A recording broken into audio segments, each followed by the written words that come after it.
Mr. Speaker, I want to apologise. I know that millions of people across this country have made extraordinary sacrifices over the last 18 months.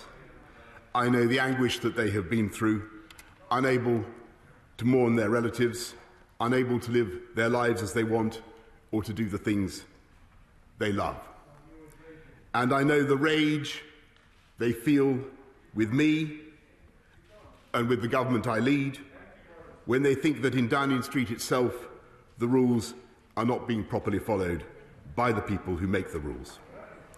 And though I cannot anticipate the conclusions of the current inquiry, I have learned enough to know that there were things we simply did not get right.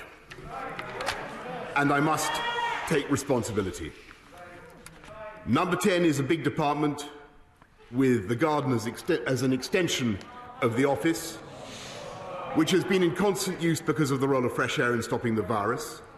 And when I went into that garden just after 6 on the 20th of May 2020 to thank groups of staff before going back into my office 25 minutes later to continue working, I believed implicitly that this was a work event.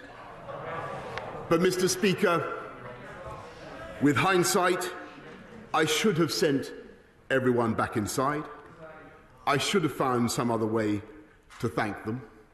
And I should have recognised that even if it could be said technically to fall within the guidance, there would be millions and millions of people who simply would not see it that way, people who suffered terribly, people who were forbidden from meeting loved ones at all, inside or outside.